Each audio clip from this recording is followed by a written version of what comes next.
it says professional personnel as mentor teachers. Could someone please explain that to me?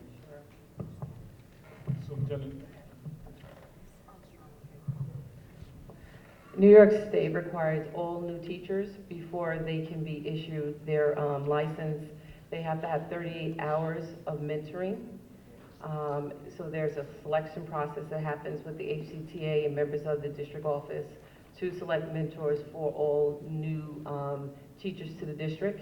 And they're required by New York State law to have 38 hours. Upon the completion of the hours, paperwork is filled out by personnel and submitted to the state to let them know they've satisfied the requirement. And then I believe it's the, not the initial, what's the license that they get after the initial? Their professional license is then issued.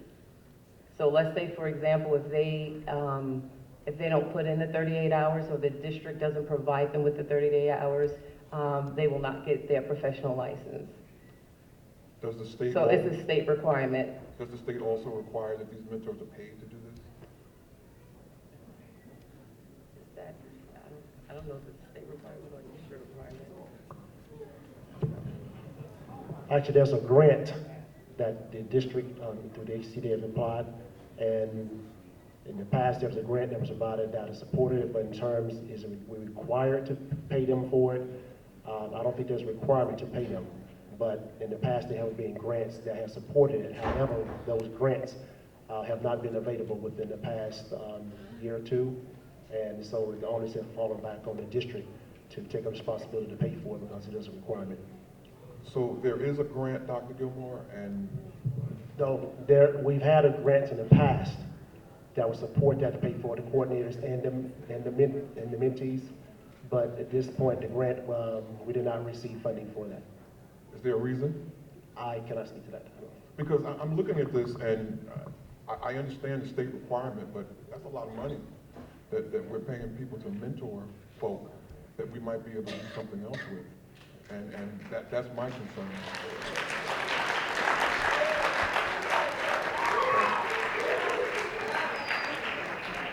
Save the applause for the end of the night. I'm really not doing this for applause. I'm doing it because this is a concern.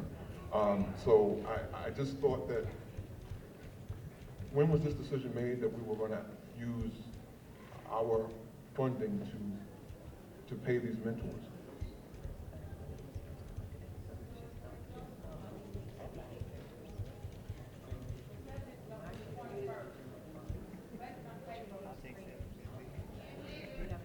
We haven't had the district. It's been like maybe the third year that it comes out of the fund. We haven't had the- In response to your question, this is the third year, and the first 2 years was paid out of a grant, and this year, that's why it's redocketed, it will be paid out of general fund. So this is the third year.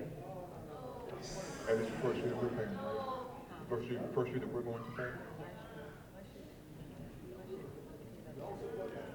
Last year,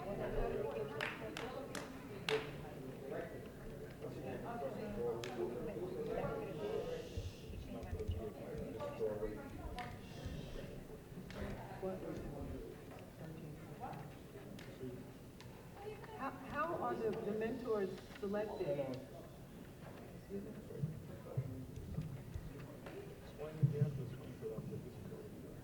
Right, it's a committee that's set up by the HCTA along with the district. There's an application process.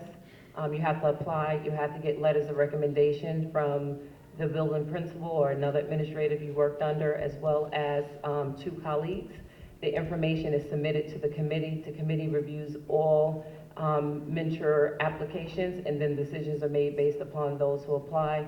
We also look at the effectiveness of the teachers who serve as mentors.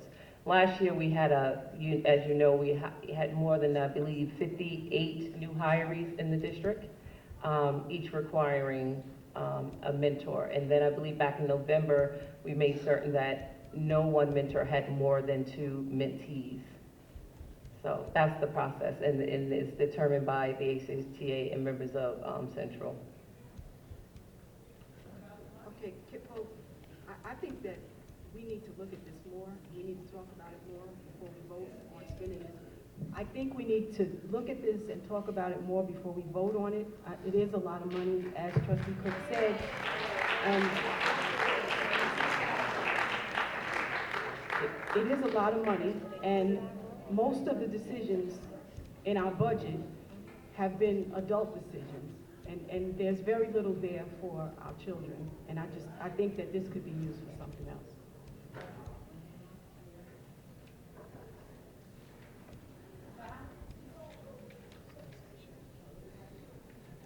Trustee Briggs, you want that poll?